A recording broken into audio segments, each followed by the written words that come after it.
Why, hello, folks. How we doing? Us, man.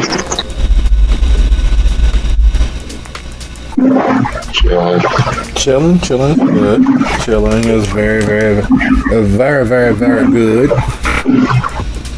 So,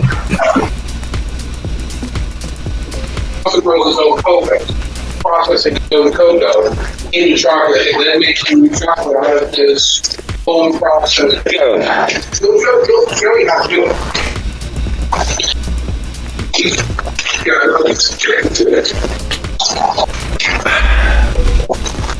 How you doing? Everybody up? yeah. John said he's going to try to get past his current issue and maybe join a little late. Yes, he is. Has anyone reached out to Leonetti? I showed him online a second ago, and now it says not so much. Yeah, that's fine. It is, as ever. Well, who's the new dude? Who, Leonetti? No. John? Joshua Bishop. He's not a new dude. He's a previous member of the coterie. You've seen him online? No, I saw him online yesterday. Oh, yeah. Josh is, Josh was our original dragon.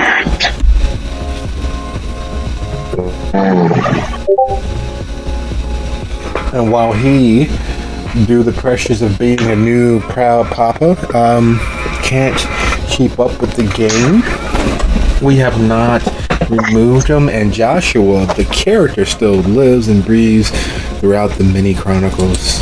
His actions have been felt by some and experienced by others who don't realize that he's the source of them, but you know. Well, I mean, he's a new daddy. Can't be helped.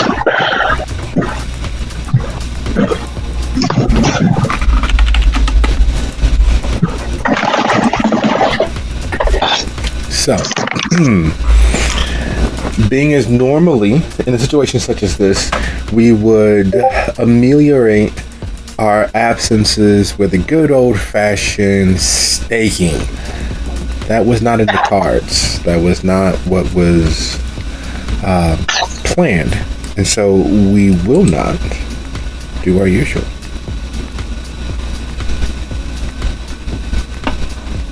I always hate waking up in a trunk of a car. Yes, but that was a whole adventure we still haven't gotten around to really exploring.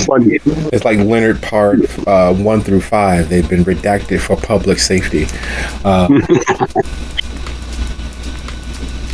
So, I am 100% positive that you have not taken a look at the episode to explain Gigi being absent.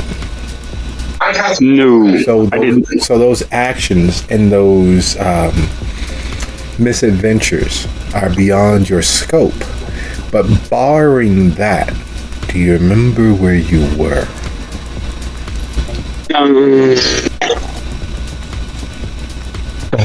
The last thing Marcus was doing was trying to come to grips with being cornered on a choice.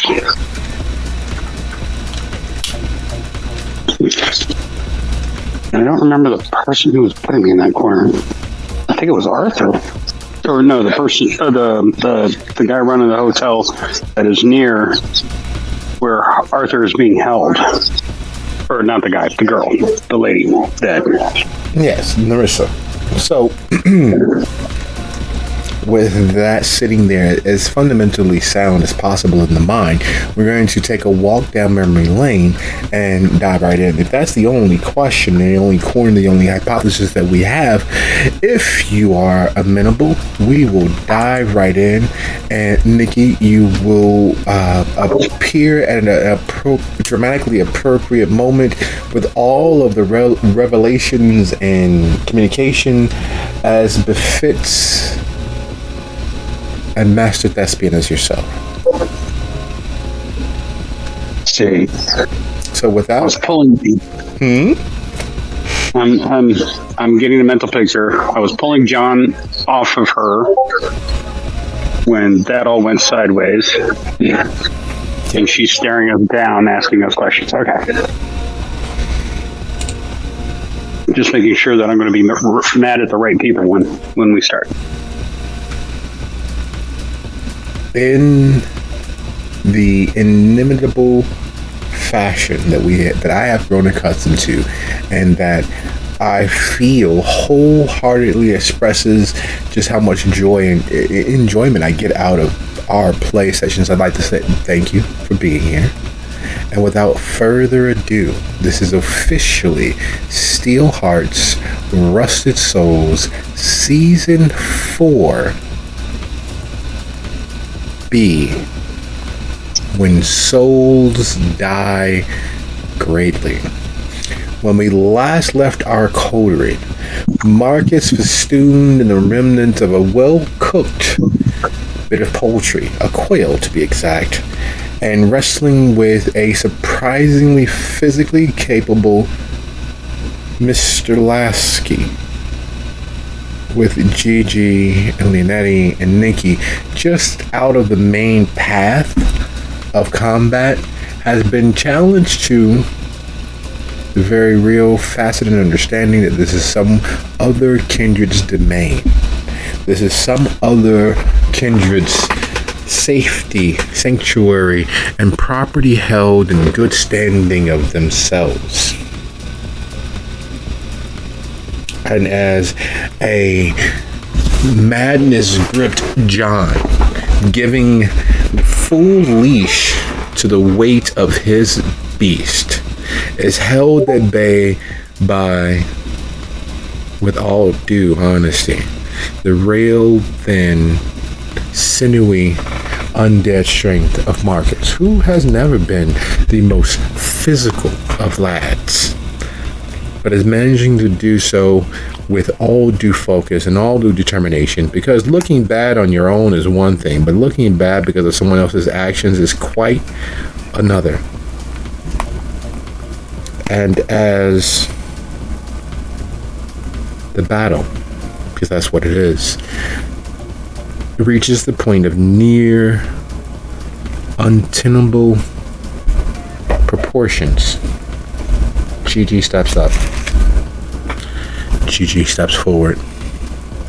Gigi manages to calm the situation enough for Narissa to grant Marcus and John the opportunity to compose themselves, with the understanding that they will, in fact, compose themselves, leaving Marcus with a near catatonically bestial John and a dead to the world Leonetti at his disposal.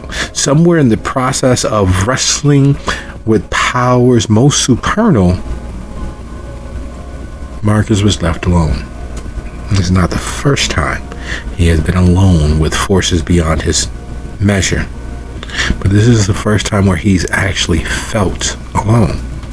As a kindred, he has spent a good portion of his unlife tending things non-living nor non-facsimilarly of living, but he's always felt that he's had a community, he's had support, he's had a coterie, he's had customers, he's had retainers. But here he is in the absolute back of beyond Indiana with a coterie that he's not entirely sure of. Nikki's disappeared. Gigi is left with their host. Leonetti is non-responsive, and John is in the grips of something that is beyond his scope and beyond his ken. Wrestling John into the room, stilling him just enough to gainsay a moment of calm. That ennui of being alone settles in. What is it that Marcus would be tempted to do?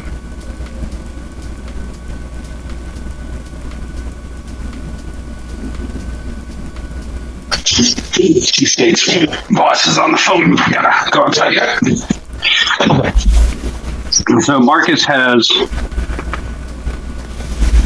Lasky under some semblance of control by some action he does not fully understand, but can almost assume Gigi might have had something to do with it. And the same preternatural effect seems to have knocked Leonidi right the fuck out. This is all bad. No part of this is good. Marcus is going to backtrack his brain and look to the person they've insulted.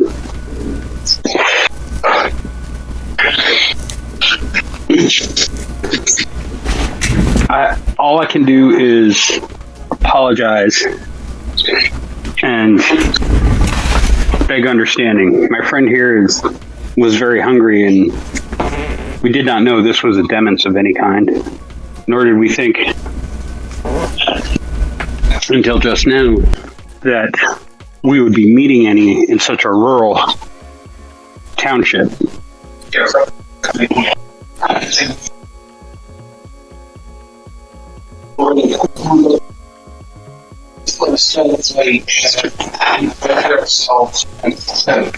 I know that his rash action and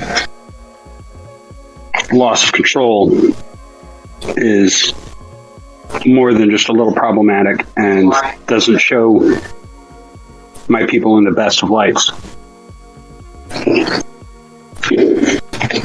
But I personally am willing to make amends as needed if you're amenable.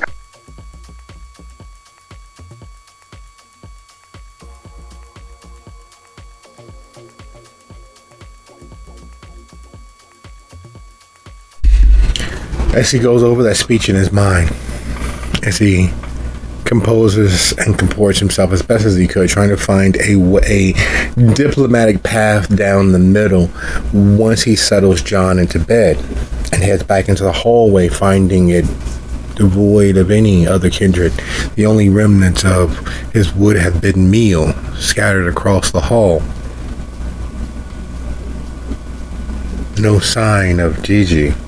The room door where Gigi and Nikki were to be housed, slightly ajar.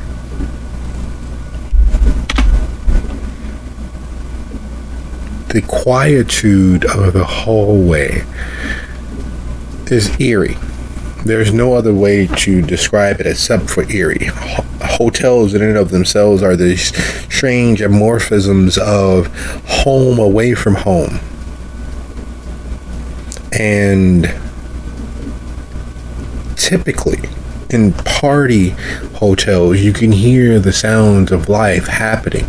It's one of the many things that often gets people out of their room and gets them to go visit the pool and visit the fitness center or visit the business center, or hell, just go out and take a quick walk around the hotel to find something of note or of interest, to find life of one's own self. But here, it is as quiet as a churchyard, as silent as a crypt.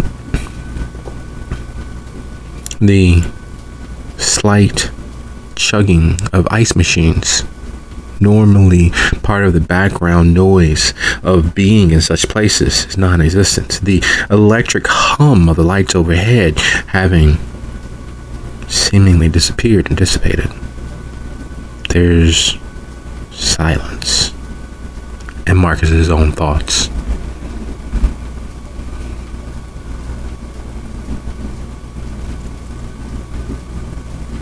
There is no part of this that I like. John's ensconced, Leonetti's on the floor. Or is Leonetti just gone with it? Everybody was still in the hallway. Leonetti is present, but completely and totally absent. Okay. So Marcus is just gonna peek into the girls' room. Well, I guess we can just call it the Nikki and Gigi room. There's something He's getting mischievous about the notion of doing so. While such concerns of physicalities and genders and sexes don't really apply to kindred as a whole, there's still the idea that you're entering into a girl's room. He. You remember your college days, you remember your high school days, you remember the world that once was, and we're entering into a girl's room, we're entering into the opposite sex's room would be the start of a prepubescent movie, a post-pubescent movie in many cases, a raunchy comedy of sorts. You'd be on a panty raid or some such. And even as those notions have no place, no standing, it's hard to ignore that you came into existence during the heyday of such things. And so as the door creaks ominously open into the dark room, those thoughts are shattered. There's no one there. The beds, as per expectation, are empty. Even if someone had been there in the bed, kindred, without any shadow of a doubt, are in fact actually dead. So the silence isn't that far beyond the pale. The emptiness, however, is.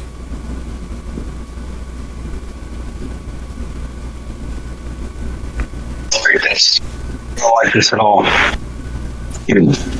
I'm going to back out. I'm going to close the door all the way, because if they do come back, I want to know if anybody's been in the room before them. So I'm going to close it all the way.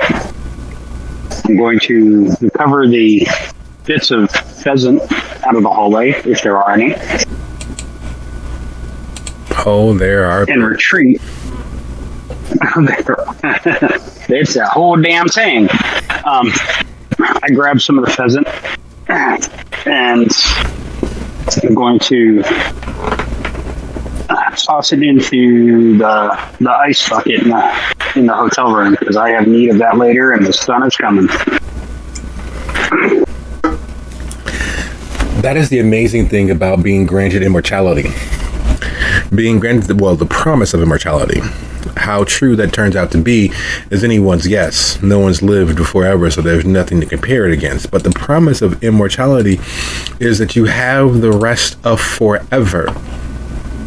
And yet, more times than he cares to put his finger on, more times than he cares to bring to conscious mind, time has been the most debilitating factor in his life, in his unlife, in his existence, in the version of immortality that he no longer has a trial portion period.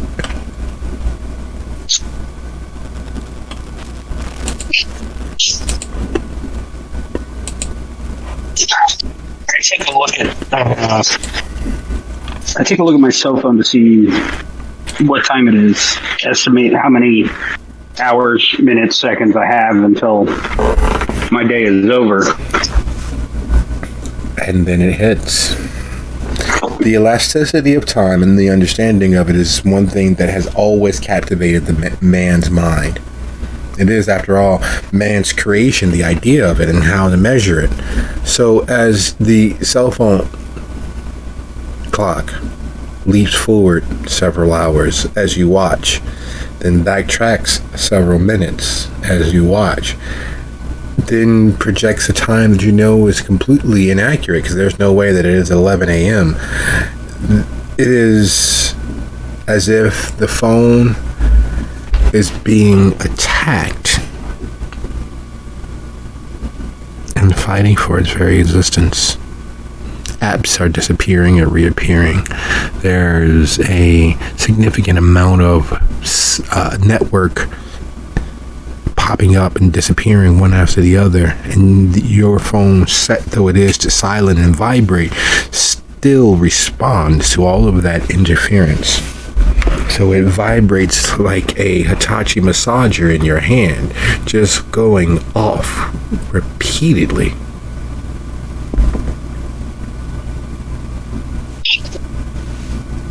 Well, that's not good. Marcus is going to immediately shut off his phone, and then open the back and take out the battery, because whatever's happening, he can't afford to have anybody looking at his phone that closely for any length of time, because anybody with at least 3/4 of his skill could eventually browbeat the phone into telling some stories.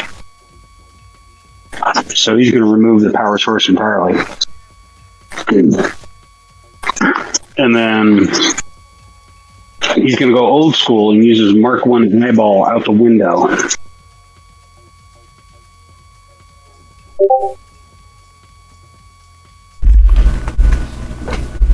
Moving to the window and peering out at the cornfields, which stretch on into infinity, moving and swaying as if they're beings moving between the stalks, as if there's something there watching, gathering forces and energy. Marcus peels his eyeballs away from the cornfields toward the horizon line, guesstimating how much light is in the sky. And he feels the pull of sunrise eventually, and knows that it's far enough off that if push came to shove, he would have enough time to circle the block several hundred times and maybe find some prey along the way, or head out there into the darkness where the cornfield is clearly watching him.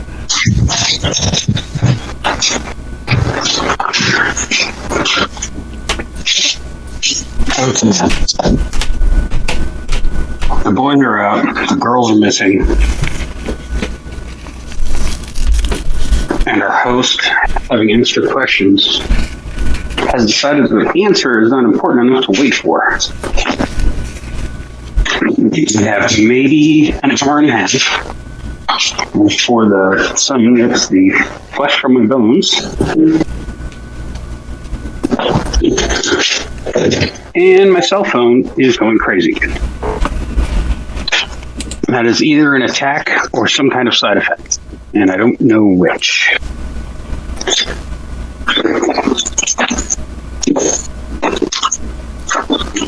Marcus is going to grab the one of the hotel keys to the boys' room, lock the door behind him, and head downstairs.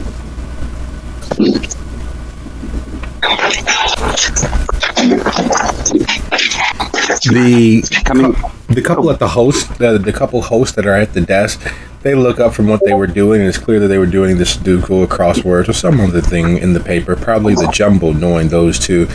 Well, hey there, how was the meal?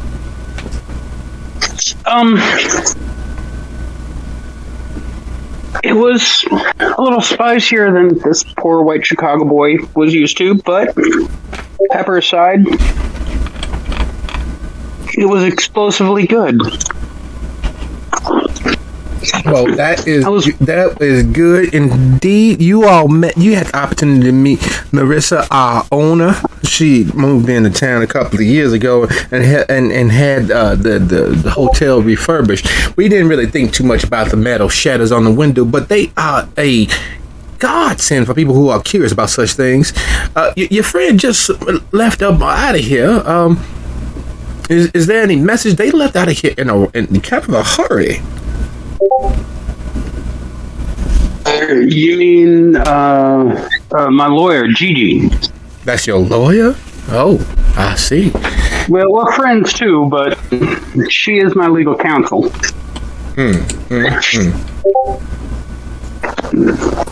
Well, if you've got to have a lawyer, you've got to make sure they're your friend.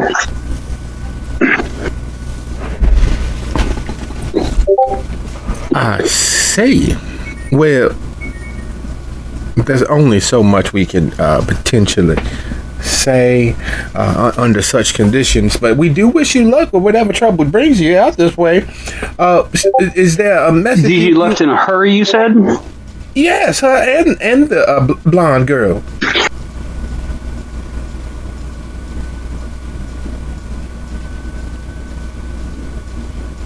Oh crap, I think I lost you.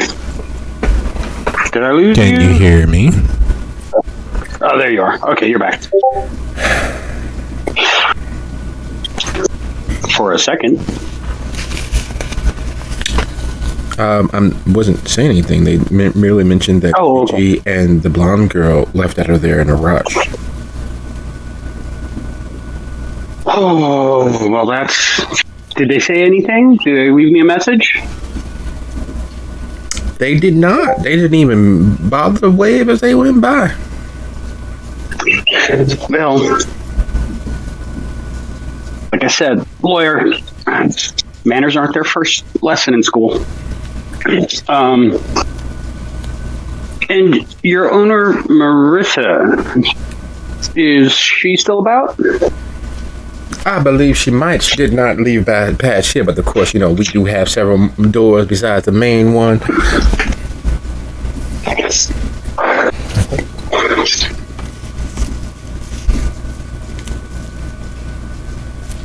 We can call her room if you'd like. I believe she may be either in her room or in her office.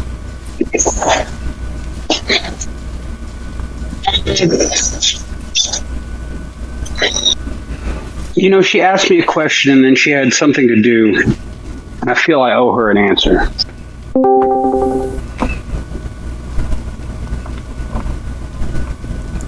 Well, answer's always important. I believe that there is an opportunity. Let us ring her up for you. And Mr. Lasket, you want us to call her too?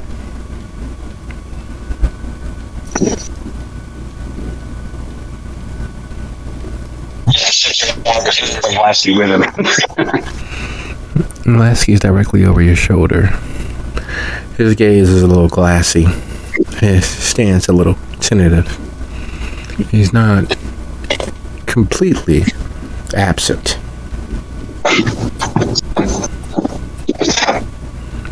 Sorry, what was that? You are standing in the main entranceway to the hotel, directly over Marcus's shoulder as he speaks to the host. Alright.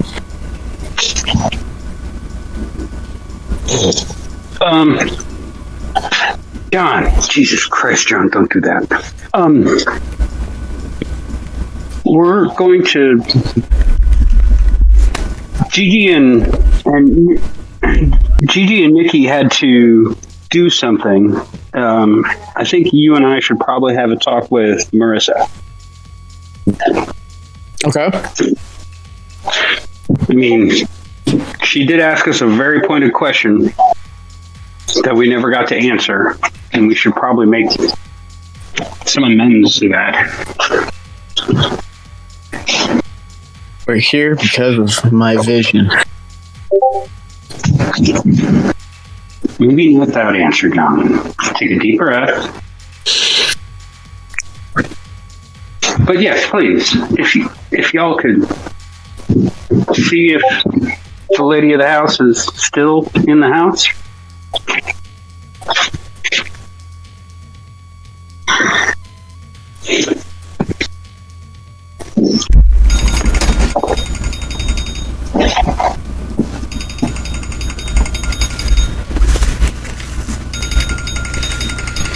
You can tell that they're attempting to ring her up, but the lack of response is troubling, as the only moment in the dark can be. Because as you stand here with John, you realize that the girl's room is unaccounted for. Leonetti is not present. You realize that you are in the back of Beyond, chasing a vision that you have no insight as to what it actually means, because there was never that conversation with John.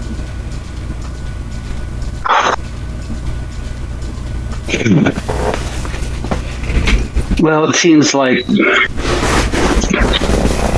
Marissa's busy.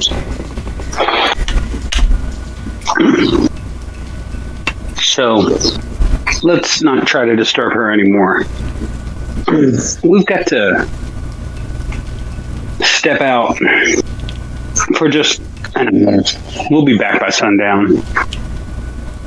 Sure thing. Y'all enjoy yourselves. Yeah. Now, the best place if you're looking for a bit of excitement, of course, is the saloon. It's right up the road. You can't miss it. All the bikes and whatnot out front. Lots of truckers go there for the meals. Of course, they should probably be coming here, but we don't hold nothing against nobody. We will wish you all an enjoyable morning, evening. You understand? Yeah, and like I said when I came in, just leave the rooms as is. It's been a long road for us. We still got a little work to do. We're probably going to sleep right through the day. You don't even need to bother touching those rooms till we manage to wake ourselves. Of course. Then Marcus is going to lead the way outside to the cars.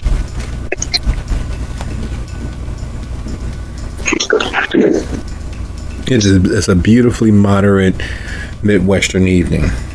Just cool enough that you could wear a sweater if you like, and warm enough that you didn't need one. It's a sort of evening that you can imagine people writing home about. The sort of evening that painters and poets create works of art about. It's the sort of evening where all should be right with the world. And then in the distance, you hear the howl of coyotes or wolves. You hope they're coyotes because, well, wolves aren't exactly local to the Midwestern area since being slaughtered by civilization all those many years ago.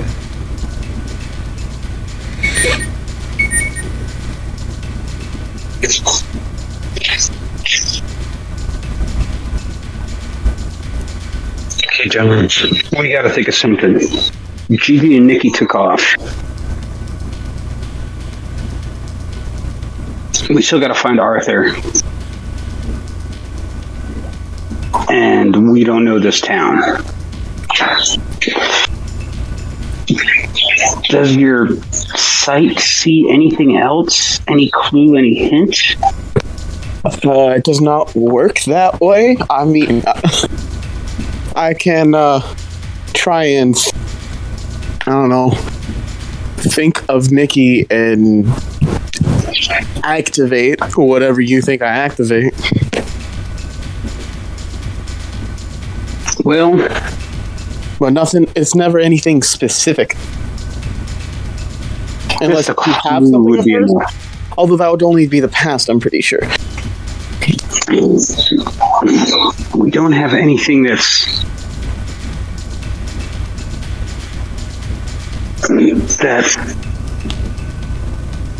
I can closely associate with her.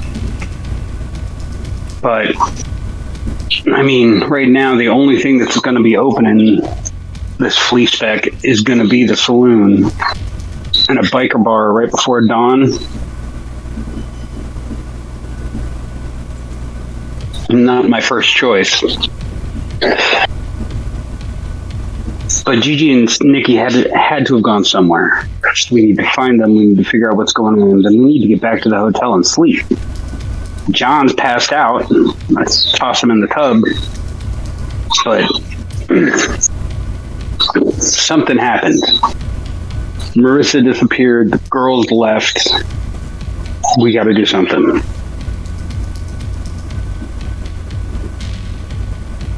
So, just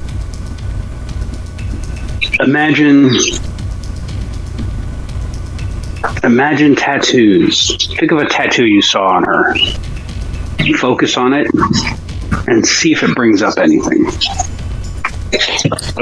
I just one problem there. It's gonna be a gamble if it raises my blood or not. And then, like I said, at least to my knowledge, I haven't had any food, and I am very close to starving. That's right. I lost track of that with everything else. Okay. Get in the car. We're gonna find something to eat.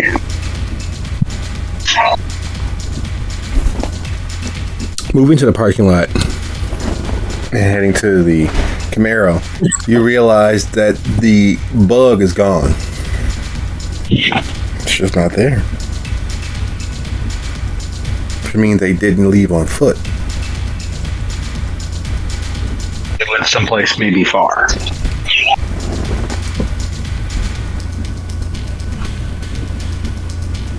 Man, as much as I hated being alone, sometimes other people complicate things. Okay. Let's find you something to eat. Who do you... And he doesn't really know how to say it, because he's a beggar. How do you hunt? How do I hunt? Yeah, that. I mean,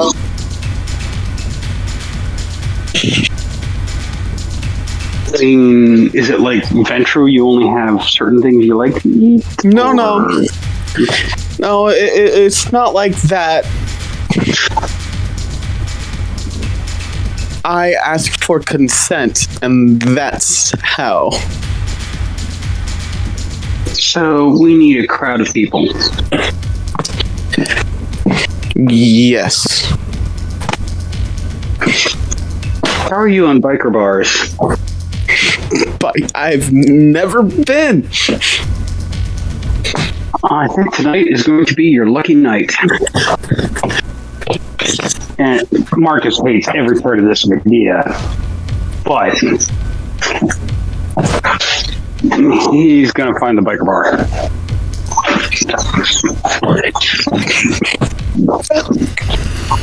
Well, things being as they are, wild and woolly as they are, hanging on literally by a thread to what semblance of sobriety that he actually has. As you hit the car, as you both slide into your seats, Marcus behind the driver's position and Lasky in the passenger seat instead of scrunched up in the back space, which is actually technically a cargo seat. Several things happen at once that can't be explained any other way than the shit that hit the fan. Somehow, somewhere, some maybe. And in that potential maybe, John is somehow connected with them. His body goes rigid. He sees Gigi, a sword dangling over her head. He sees Nikki being melted down into slag. He sees Leonetti frozen in ice and shattered into 100,000 pieces.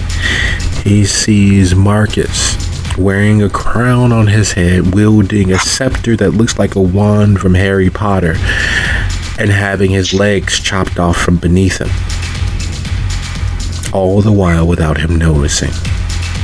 And John sees his wife crying. There's an empty, vacant space where their house used to be. There is a remnant of flame all about her clothing. And there's nothing he can do to stop it. He knows that tomorrow and tomorrow and tomorrow is not promised. But there are other forces at work circling around them all, aiming for their destruction. And nothing that he sees, nothing that he feels, has any truth to it. But there is no lie. And it's an understanding that is, as that hits him, that all things whirl and swirl in this kaleidoscopic MC Escher-esque cascade, leaving him rigid with doubt, because everything he sees is true, and everything he sees has yet to become true.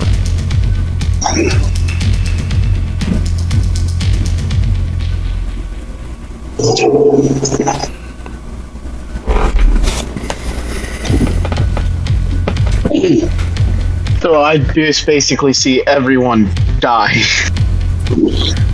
Oh no, that's the worst thing. There are worse things than death.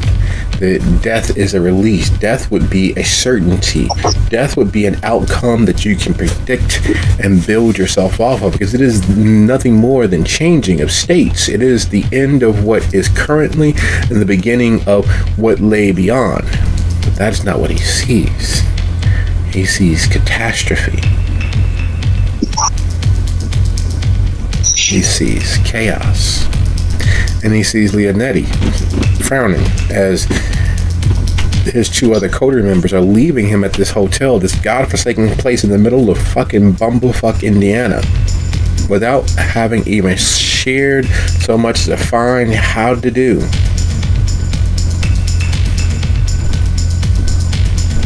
Hello. Sorry.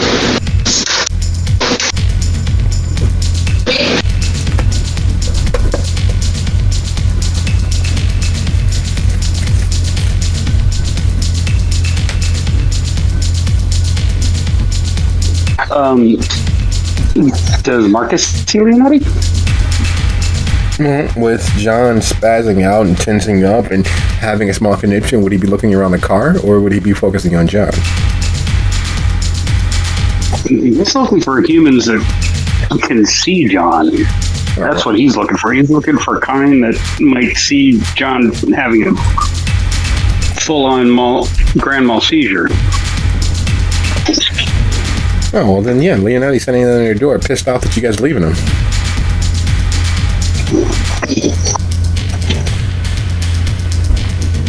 Tom remembers the last thing he asked John to do and smacks himself on the forehead going, of course it has side effects, dumbass.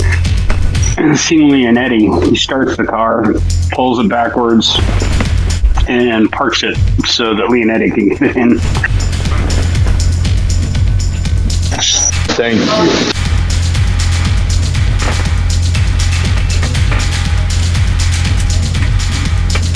Sorry, Leo. Whatever hit everything else, I thought it'd knock you out for the night. Sorry about putting you in the tub.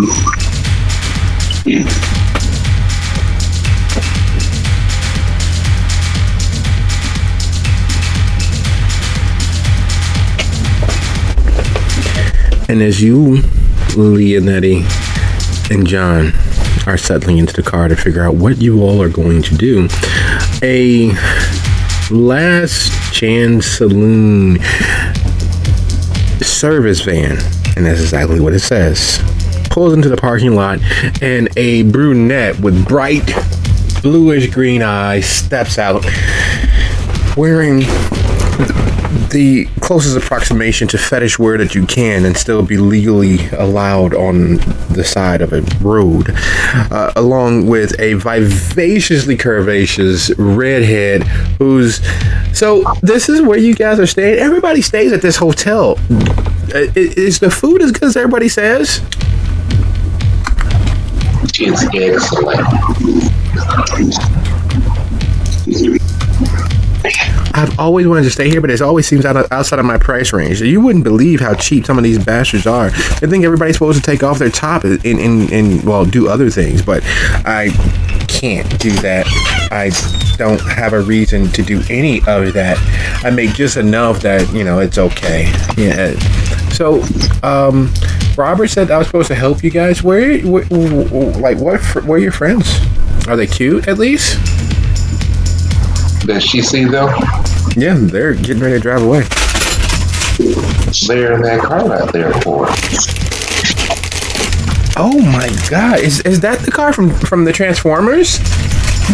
That is so cool. I always wanted a Camaro. My dad has Z28. Oh, really?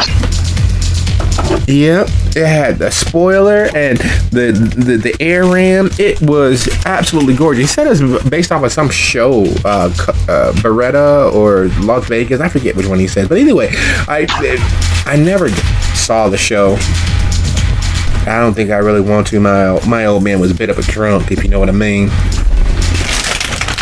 Yeah, my daddy was the same. Well, it looks like I missed my friends. Who is this redhead? Out of curiosity. The assistance that Robert offered. Oh. Well, yes, he was. Yeah, she was going to help us find Caldwell.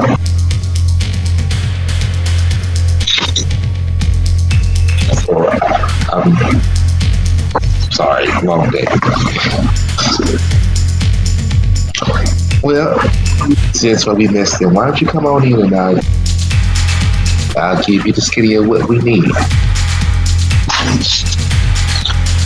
So Marcus sees a drop dead brunette,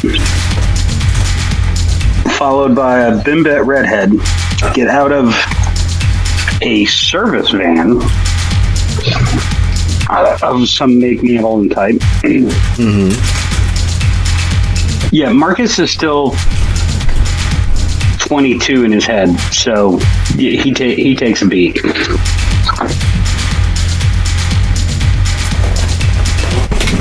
He's still 22 and alive, and shy to the point of mental crippling.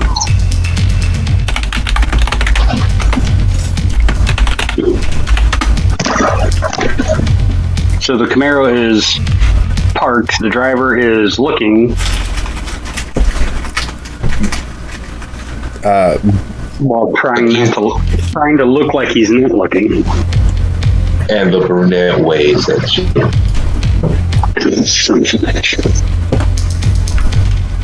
He takes one hand off the wheel and kind of sort of waves back.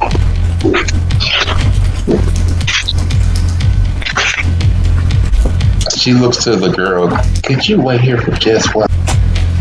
I'll be right back. She's going to go to the Camaro, to the driver's side, and lean in. Hey, boys.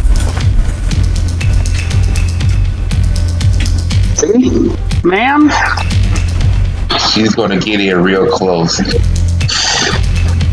You should know who it is now. I'll explain later.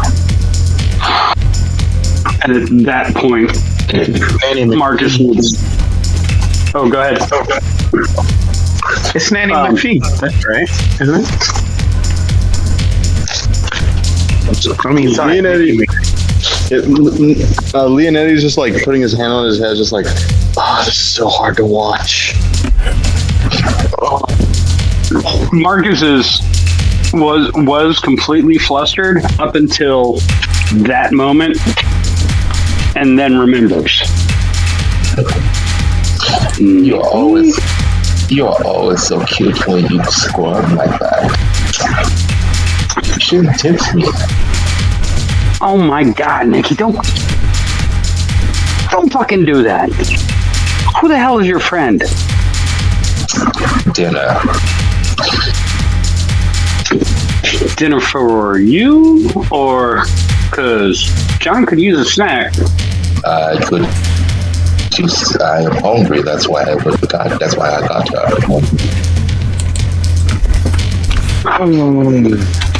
Okay, well, do you want to hurry up and eat and leave her here? We got to get John something. Well, why don't you go get John something and come back? There's a lot I need to tell you. Okay. We're gonna try that saloon in town, and we'll be back as fast as we can. You're going to the saloon? Well, if you run into a Robert Ward, tell him Nikki says hi.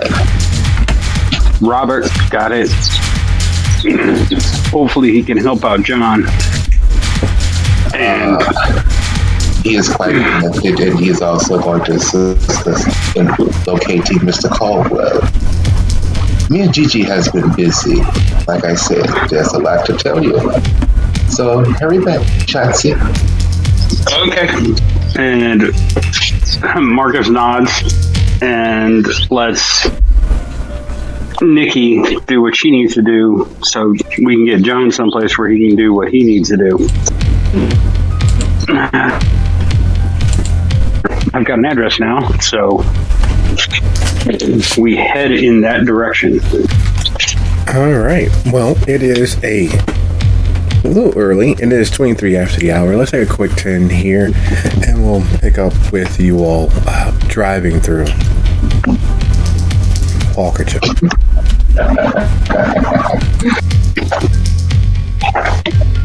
All right, and we're back. So, everyone all caught up.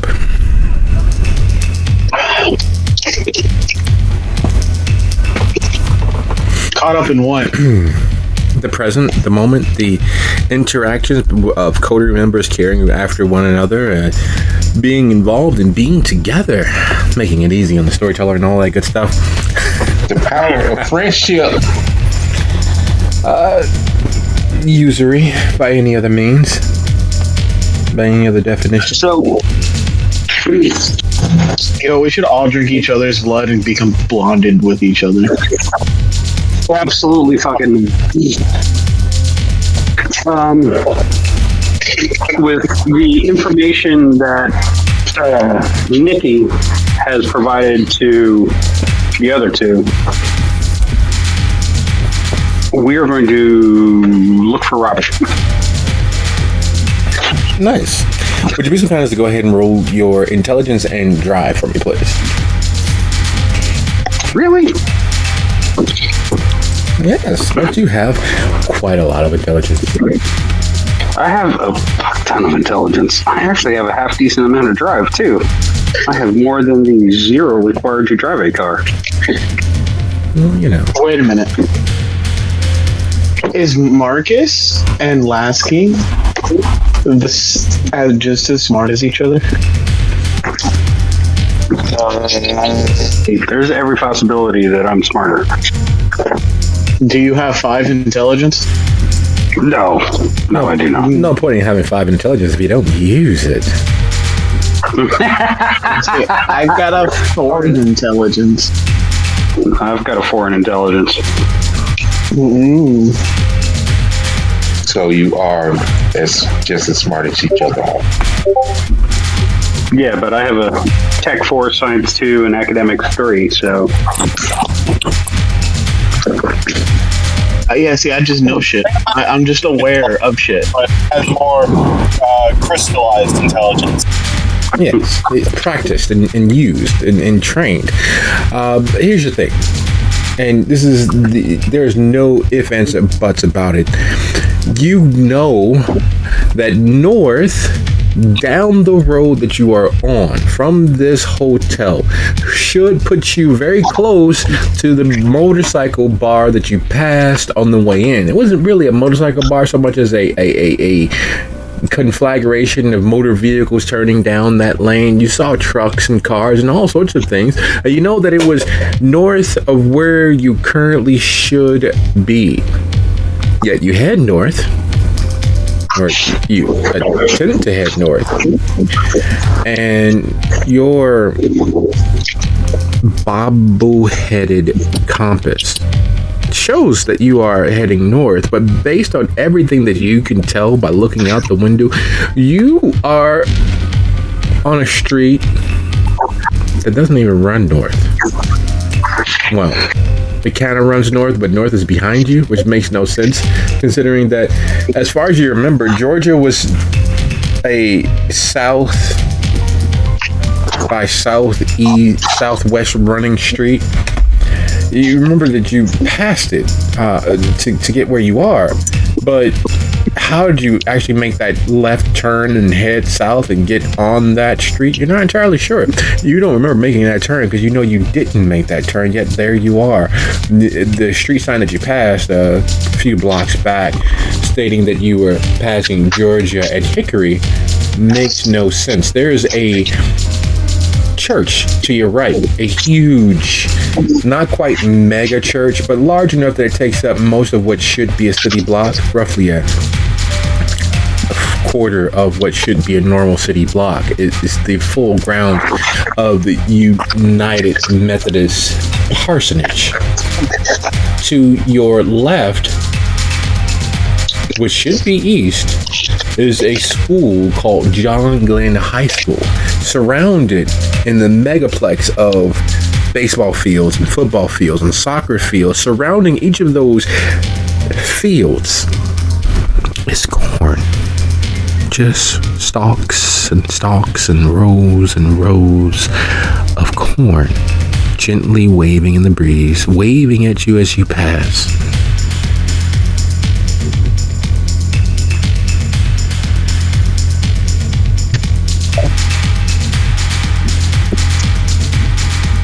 Corn.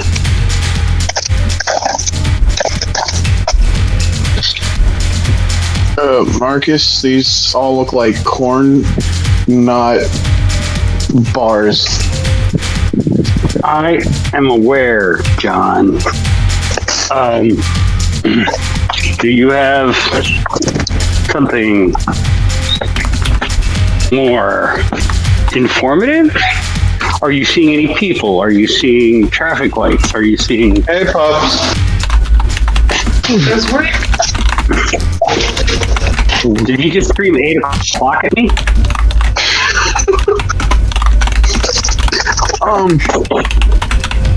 Well, we're near corn. Think about it. Being near corn means we're near a barn. No, bar. No N. Just bar.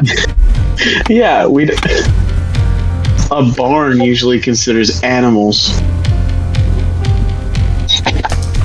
I mean, can you talk to a cow?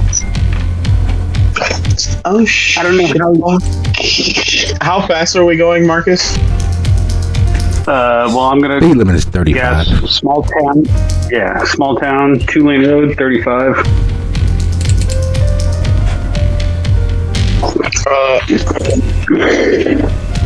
Wait, never mind. That says. Can you step on it a little bit?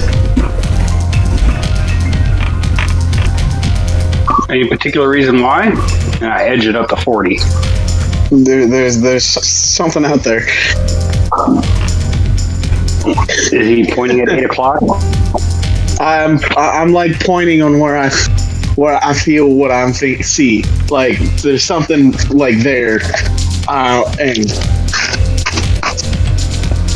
Well, I'm going to trust that a hungry beast and a slightly crazy Mutavian know what they want. I'm going to try to head that direction. Head that? So you pull off the road and aiming towards the cornfields, which seem to be getting closer and closer to the road. Well, I'm going to use the roads to try to head in the direction that he's indicating. You want to go closer to the thing that I'm saying? I think there's something out there. Well, you got to remember, as far as Marcus is concerned, you're thinking about food. You have not said you are thinking about anything else. Marcus, no, I don't want to go towards it. I feel like it wants. Leonetti, would you be so kind as to roll resolve plus animalism for me? Me? Leonetti. Oh, Leonetti. Lalananti.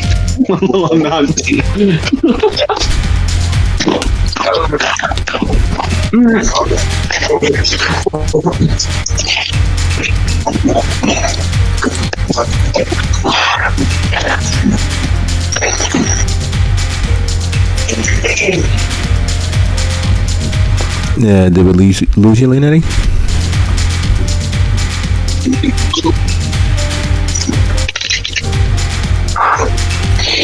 We're waiting for a roll, right? Yes. Leo! 3, 4, 2. All right, we're just going to take the half of his resolve and animalism. Uncharacteristically and far more communicatively than usual, Leonetti begins frowning into the distance. He realizes that there is something decidedly bestial.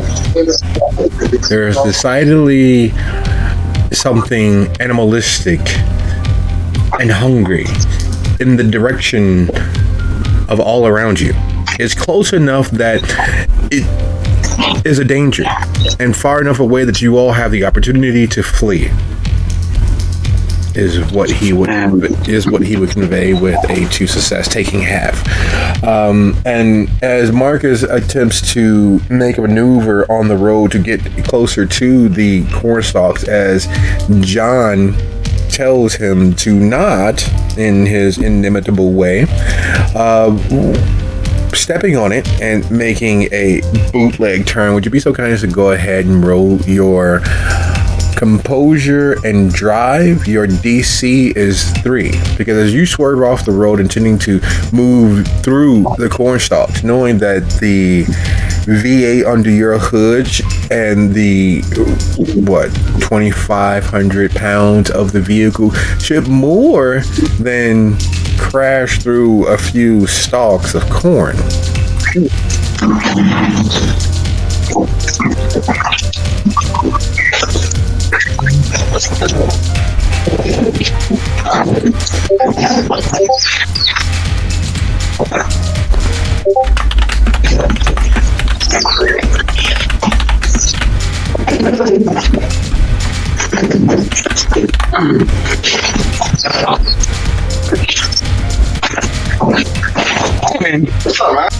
Another day, another donut. Oh, and I was wrong. It's not 2,500 pounds. It's 3,300 actually. Almost 36. Yeah, Camaros are pretty heavy because of the big block engine.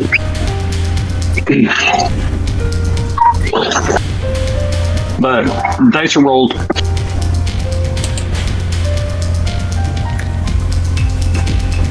Wasn't pretty. Narrowly missing the corn stalks, which seemed to, instead of simply standing still, instead of just simply being there to be run over, to be crushed, to be otherwise destroyed, you can't be sure, and you know that it's just a figment of your imagination because you don't have the ability to see into the dark, and it was, the flash of light from the headlights of the Camaro clearly made it seem as if the corn moved out of the way, because, inanimate objects don't move of their own volition, but you could swear, and you would swear, so long as no one holds it against you, that you saw the stalks begin to part to allow your vehicle clearance.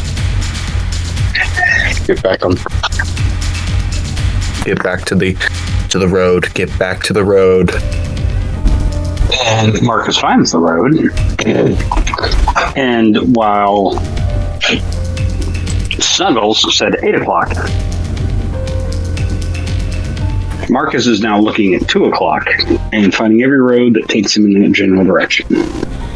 Oh, that's lovely, because as you turn and swerve and dodge through the corn without hitting any of it somehow, considering as wide as the Camaro is and considering as quickly as you are moving, there's no way that you shouldn't have ears upon ears of corn smashing against your windshield, underneath your tire, and your wheel well, and not so much as a stray kernel bouncing off of the vehicle. You find yourself on Walkerton Trail. To your left, there's a church. Not a super large, massive church, but one that could easily fit on an average city block next to a liquor store down the street from the corner bodega. And you are sure that you were just on Georgia. You know you were just on Georgia, yet you are on Walkerton Trail. The sign that you pass seemingly sprouting up out of nowhere, letting you know that you are in fact on Walkerton Trail. Staring down the road as you all are in excess of the local speed limit by about 15 and a half miles. The homes that you are passing as you pass United Methodist Parsonage is and are disturbingly plain. There aren't many lights on, not even TV lights on. The homes lining the road, almost as if they are out of some Hollywood idea as to what suburbia should look like, even though this is a one-horse town. Even though it is a small population of 665 notable individuals, 666 according to the sign.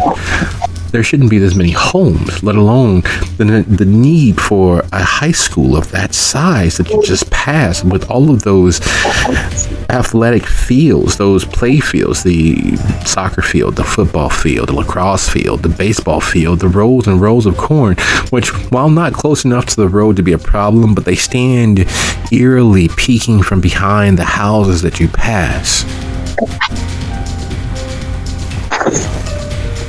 And as you get to the corner of Walkerton Trail and Virginia, there on your right, Walkerton Elementary School, and a plethora of athletic fields. There's a soccer field, there's a football field, there's a baseball diamond, and around each, rows and rows of corn. And while before the soft, gentle breeze and the wind causing the corn to seem as if it was waving as you were passing, the same breeze is still in effect, but the stalks are standing still, almost as if they are resisting or leaning into the wind to keep from moving. Your choice is right or left, or straight.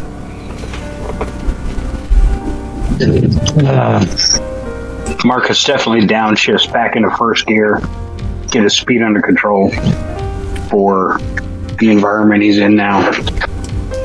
And he looks at the three directions at the stop sign.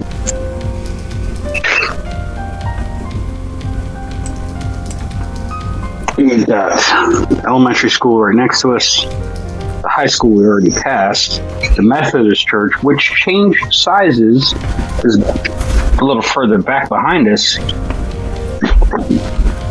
Okay, guys, roll your dice. Which way should we go? Left, right, or center? Definitely not in the cornfields. Wait, but church? You said church? Yeah, the Methodist church. Last time we passed it, I swear to God, it was as big as one of the Catholic cathedrals in Gary, but now it's a neighborhood church. Well, churches usually have people unless you don't want to go there. It's your meal. Christians, not. I look deader than a cow, so no, probably not.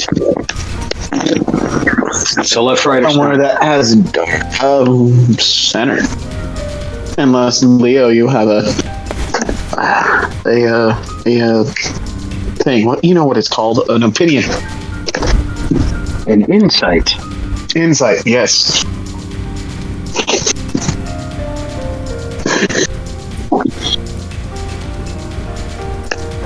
I'm willing to go with center. Driving straight across. Going up walking. Driving straight across Virginia. Staying on Walkerton Trail, because you did recognize that there was a street sign that said that you were on Walkerton Trail. You pass several homes to your right and to your left, far enough back from the street to be comfortable and suburban, secluded enough to be private.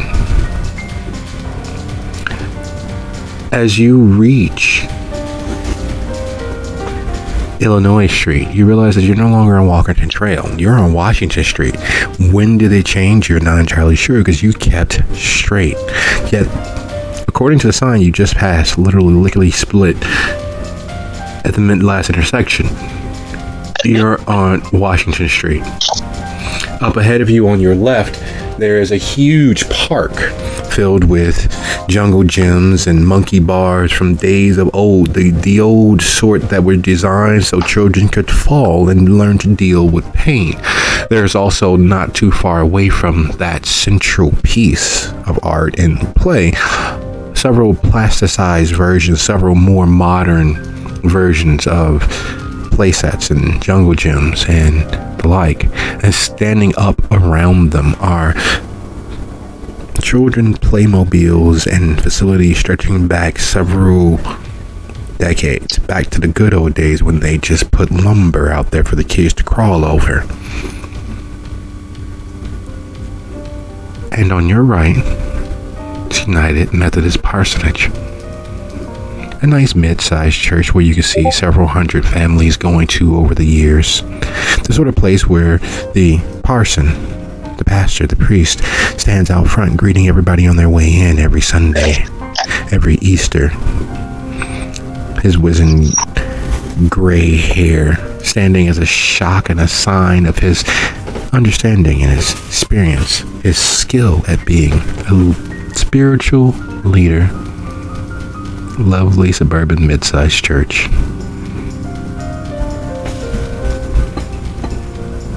That's it.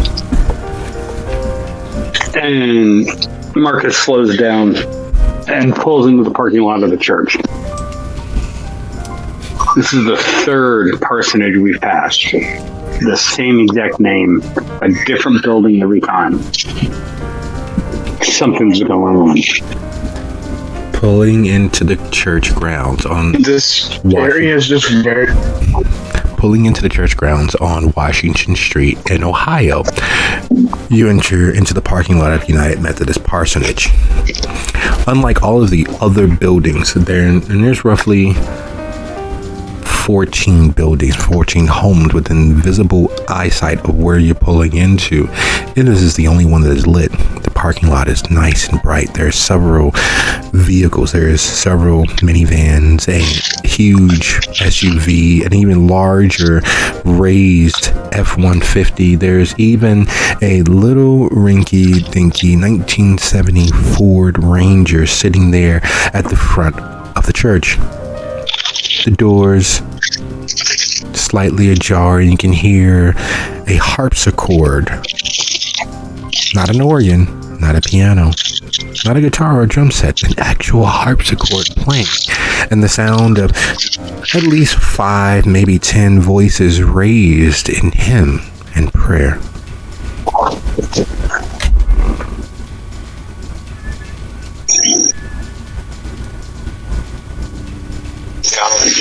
This is it. We got to get back to Nikki as soon as we can. Me and Leonetti will be behind you. We'll be watching.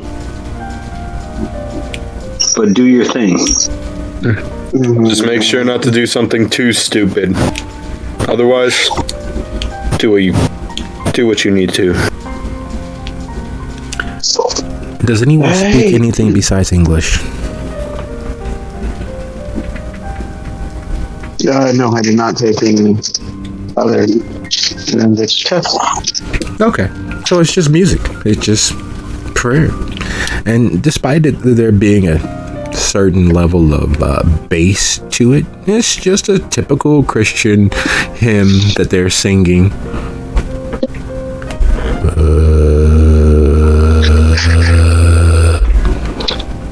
But yeah, just a typical standard Christian hymn toward the unseen God. And speaking of seeing heaven, Nikki pulls her face out of the redhead's lap, her face covered in blood. The redhead having had the best moment of her life. Having taken a chance because she didn't get a chance to go to college and have her wild, wanton experiences. This is as close to that as she has ever managed to come. Now the question, and the only pertinent question here, Nikki, outside of your normal surroundings of Gary, here in the middle of nowhere, does Nikki stop herself in time? What is Nikki's hunger? She was at home for 3. Would you be so kind as to go ahead and roll Resolve plus Composure? Your DC is, in fact, 3. Well, hunger 3? Oh, okay. I thought it was 4. But give me 1 second.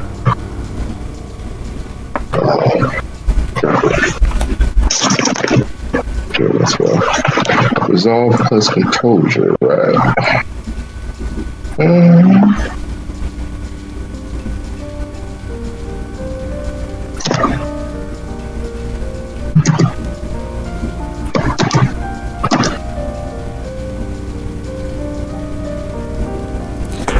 You did it.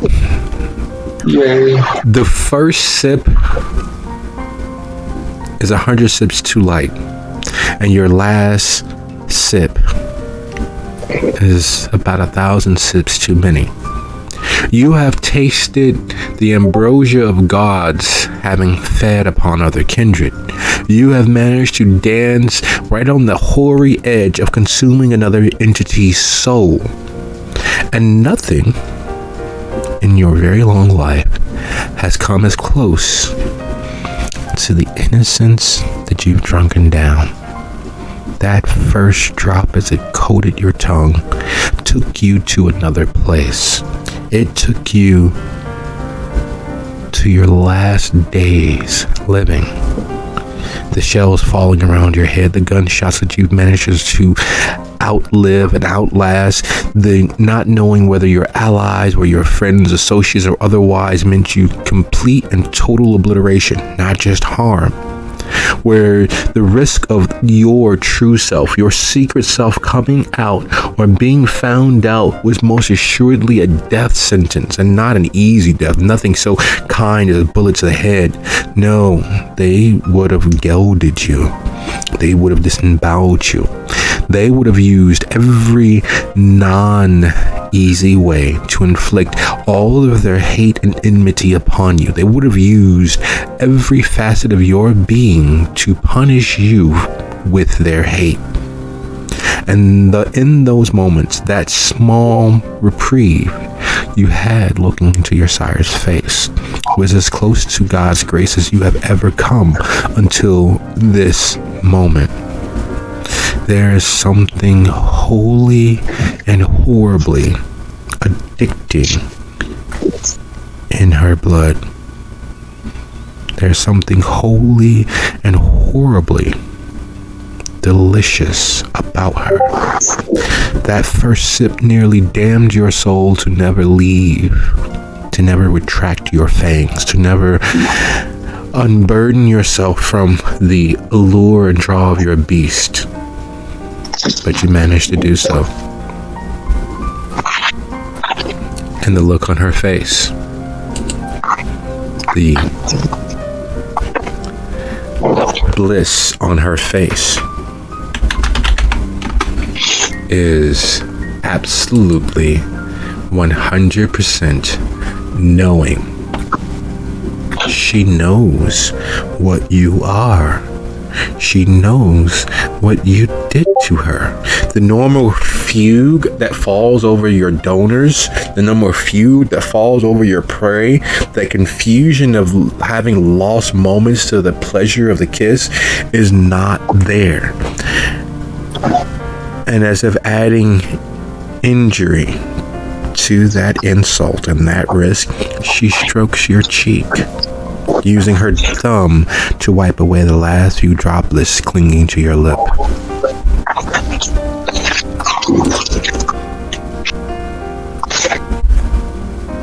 Well, thank you, Baron.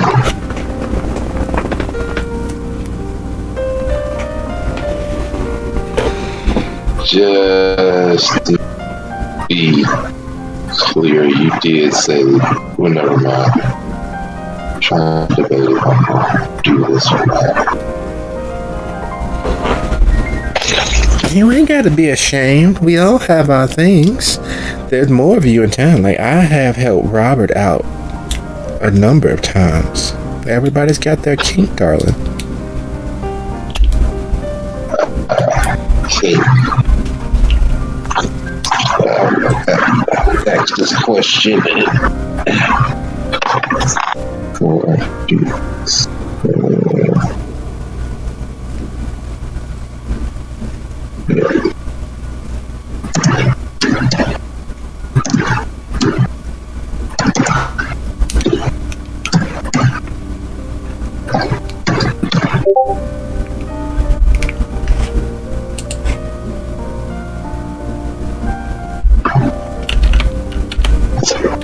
You okay?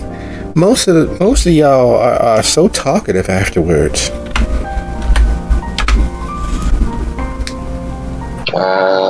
Normally don't talk after. Oh, excuse me. I normally don't talk after I feed. Oh, you call it feeding? Darling, that's not feeding. You kept it all so nice and lovey-dovey. That's a special kiss. Now, we can do a little bit more. Perhaps later, Shotzi. I believe you might need some rest. Oh no, I am made of sterner stuff, darling. I have helped so many of yours find themselves. I'm one of Robert's favorites.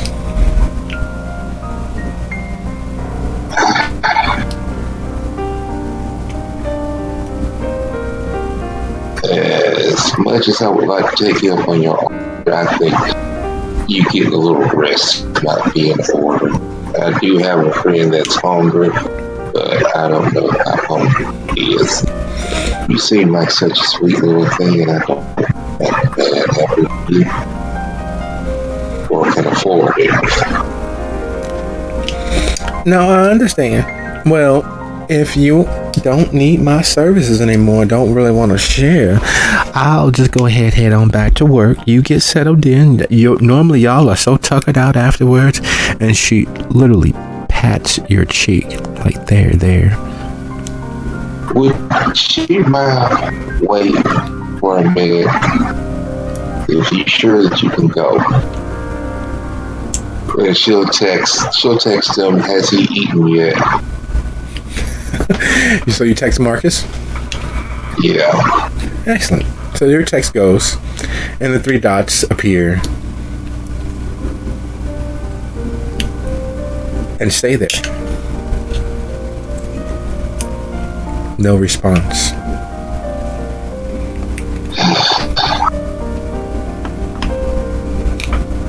Well, yeah. I'm assuming, in the meantime, I guess I would talk. What would you want to talk about, Harlan? Well, I ain't much of a talker, but have you seen the hidden singer? I was pulling for the unicorn until I found out that it was Jeffrey Dahmer's roommate. I don't really watch television all that much. You should. They had this show that is with this lovely black girl on there called Hawthorne. Really? And what is this show about? It's a nurse. She's a doctor, but she's a nurse. You know how them Hollywood folks get things wrong. She's a nurse, but she's really a doctor who's really a nurse. And she writes and deals with people. She's like House, but not funny or interesting. Okay. Well, she's not interesting, but the other people in the show, they are hilariously interesting. There was this one, and she pauses, comes to a full dead stop, as if someone literally reached into her and took her voice and her mind and left everything else behind.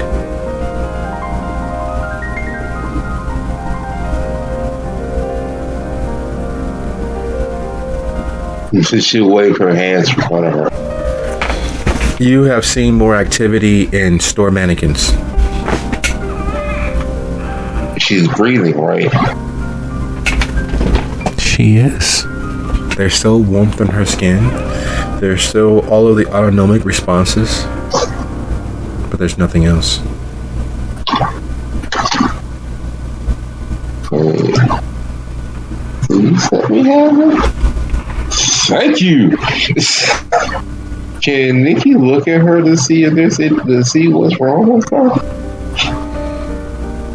Okay. Well, how would you approach that? Are you trying to pinch her, poke her, take her pulse? What are you doing? Yeah, check her vitals. Far easier than you would have ever expected and far more normalized than they should be, considering that she literally gave you as much as she safely could and still remain alive. You took and drank deeply, and her pulse isn't thready. Her breathing isn't shallow. There's no slick moistness of her skin, of having a measure of her soul drained out that normally accompanies the kiss. None of those responses are there. In fact, if you were to put your finger on it, based on her pulse, based on her breathing, she might have been at home with Netflix or whatever streaming service she uses on a lazy Thursday night, with nothing more exciting happening than maybe her indulging a little too much ice cream or one too many bags of chips. Oh, like the eye just. So, what is this, like a delayed effect or something? What's your occult? Oh, 1. But I was looking at her medically, and so I'm assuming it's not that. That's not. No, she's perfectly at rest. She is far healthier than she should be. You drank deeply from her and had to fight with yourself to stop. And yet, she has a strong pulse. She has no labored breathing. She is not in the throes of a post-orgasmic coma. She is perfectly healthy, which is the opposite of what should happen when a kindred feeds or feeds deeply from a human.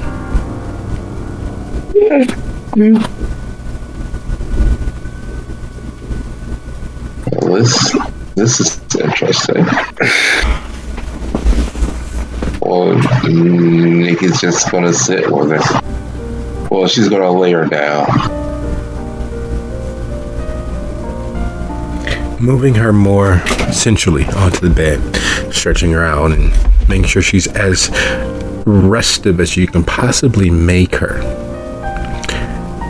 Having handled bodies, having handled the dead, having been responsible for laying far too many humans to rest, watching far too many of your fellow humans be put to rest as violently as you have nightmares about currently. This is not usual. This is not normal. Not that that has any standpoint in your life and your existence at this point. The idea of normal is a fantasy. But all the same, you adhere to it. You hold it as a standard. And this is so far outside of the standard as to be head scratching. It's so far outside of the standard as to be a moment of acclaim. There is something, and then you hear it. A slight humming coming from the window. She'll go to the window. The corn is moving back and forth gently in the breeze. It's almost as if back in the 80s he had this thing called Hands Across America. People would stand hand to hand, and there was a song that went along with it. And you could swear you hear that coming from the corn. You can swear that you hear those stalks of corn raising their invisible voices loud enough that you can hear it in your room. It should be impossible. Inanimate objects don't have voices. They can't move. They don't think. Yet you feel hundreds of thousands of minds and voices raised, either in prayer, No. or spellcraft.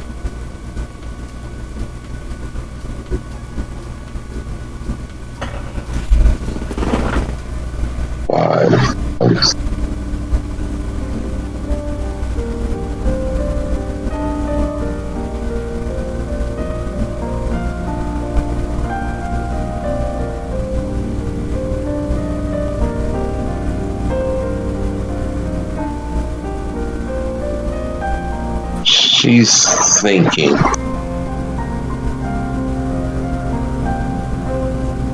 It's couldn't be 5,000 people average temperature. And she just looks so good. She just looks over the cornfield as it sways.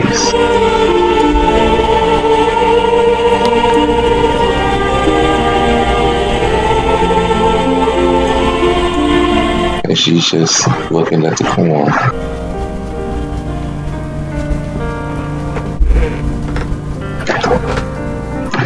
Would you be so kind as to go ahead and roll your composure plus dominate for me, please?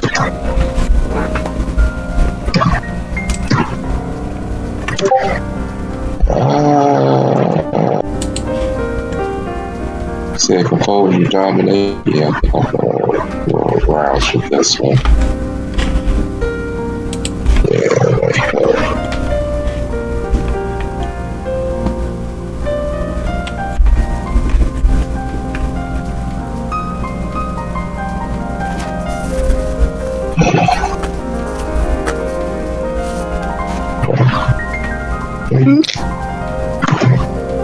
Please. Oh, yes. No hunger.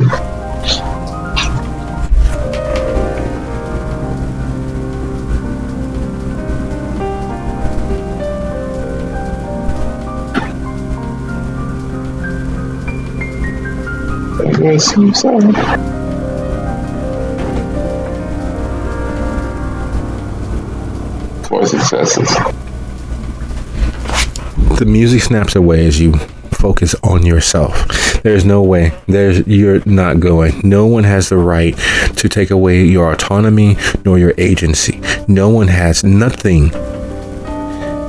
And as that thought solidifies and you find yourself back in yourself, you are sure that given enough time, enough focus, straining to hear whatever that song is, that you would have lost you.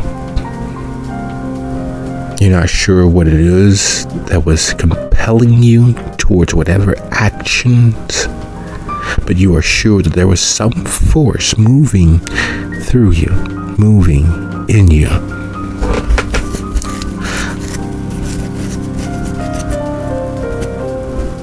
She'll back away and sit next to the girl and pat and stroke her cheek. Everybody's got to be doing something, and keeping your hands busy keeps you focused on the here and now and keeps you from drifting away, floating into whatever is there, pulling you, calling you like a siren toward the rocks. That's what happened to you, darling. That's all she said. Something is out there. Something is in the corn. And speaking of in the corn, John, you walk into the church and you have never been so welcomed ever. Anywhere. At all. Even when you return to your own coffee shop, you don't receive the number of upturned smiles and eyes lighting up when you walk through the door. You are literally, for the first time, treated with an unbridled, passionate welcome. It's the sort of thing that's silently exchanged between you and your wife, but it took years for you to get there with your wife. The one living being you would sacrifice everything for. And yet here, in this congregation of 6, 7 if you count the parson, standing at the head of the church, at the head of the congregation, leading them in that hymn, they all look towards you, smiling, eyes bright with welcome. Come, brother. Come, enjoy our fellowship. We've been waiting on all poor lost souls. Come. Welcome. I'm sure you know the words, don't you?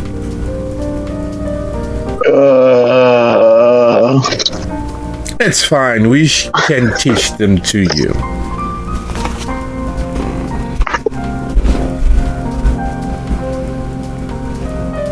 Okay. And they begin singing. Though it's not in any language that you can put your finger on. It's quite catchy. It's a little slow.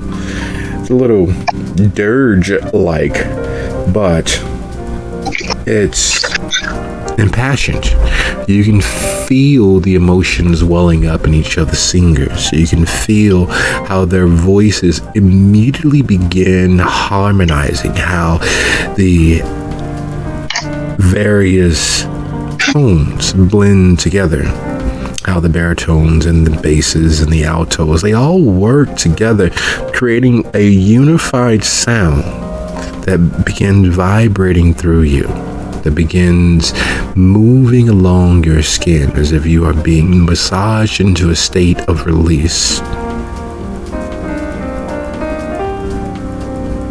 Do you go along with it?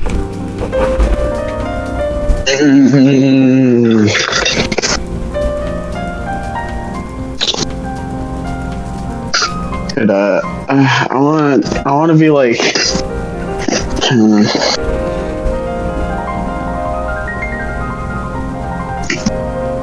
There's welcome. There's fellowship.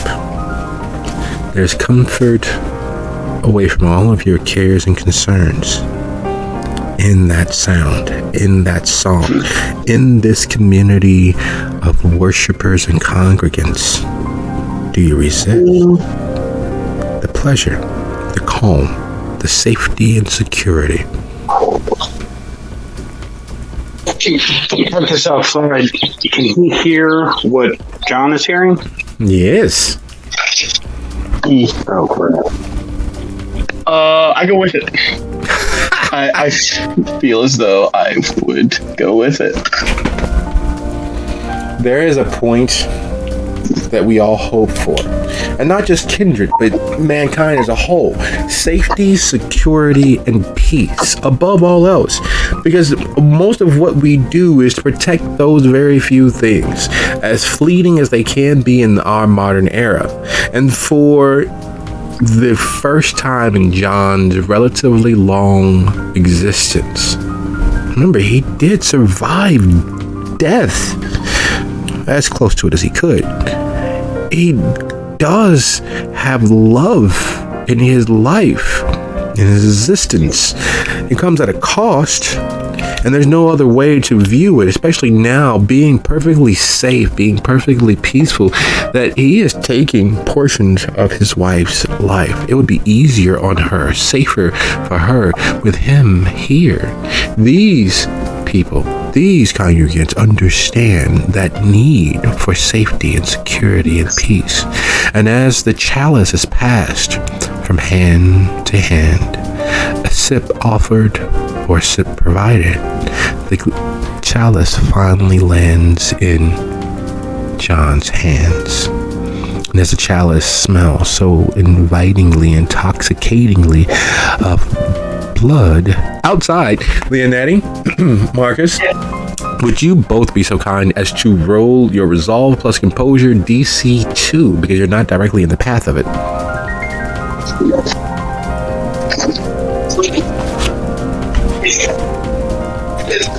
And if you have unswayable mind, of course, that adds in.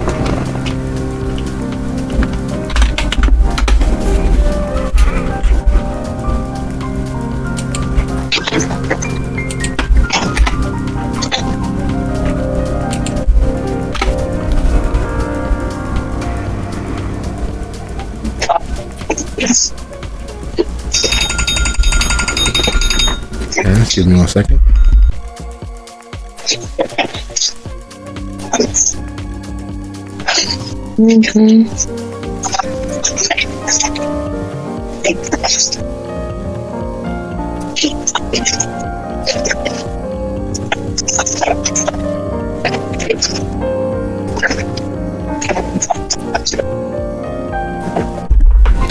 Leonetti, you still with us? Yep. Okay. You're gonna roll your resolve plus composure, DC 2. Okay. Resolve plus composure and resolve. Okay. Should be equal to your willpower. Yeah.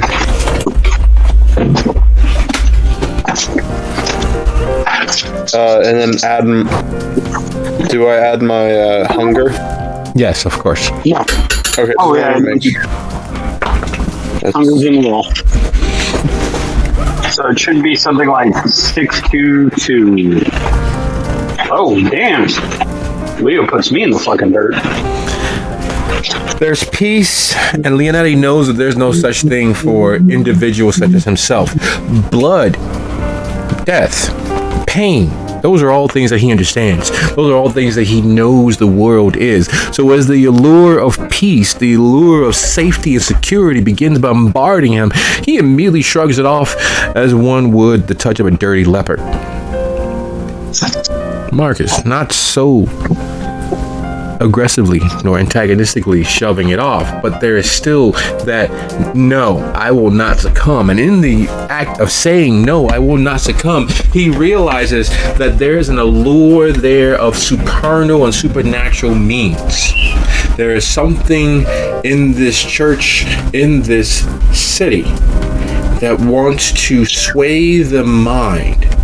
And you are sure that by the fact that there haven't been any screams nor starts of fright from inside, that John is very well in the bosom of the enemy. With those thoughts sitting there, what is it that Marcus and Leonetti may or may not do? Leonetti is going to get John and just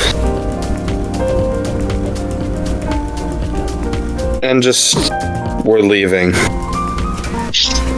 Alright, so Leonetti's heading in to grab John out and drag him from there no matter what. What is Marcus doing as Leonetti gets out of the car? Leonetti, remember plan A for the bar? We may have to use plan A for the church. So Marcus waits behind the wheel of the car as Leonetti heads into the church and sees John with the chalice head up to his mouth, and there's the immediate stench, the immediate scent of heaven in the glass, the immediate scent of blood flowing, and he realizes that that's not a chalice, that's a skull, a very small skull, filled with the blood of these congregants as they are leaking from their wrists, and as the pastor has blood trickling down his fingers from the many wounds that he's inflicted upon his congregants. And with that understanding, and with knowing that there will only be blood one way or the other, as that spirit of welcome that possessed John begins trying to claw its way through Leonetti's defenses, and he realizes that these people are not just welcoming, they're willing, suicidal donors. And this is an offering, pledge, that Walkerton is filled with these individuals, the reason for its quiet solitude, and why it has more people than it recognizes on its population, and why and what and how many ways the world is filled with pain and suffering.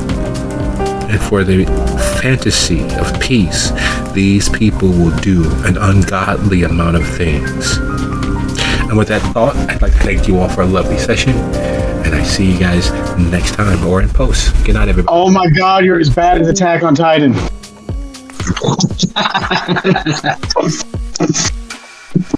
Deep breath, John.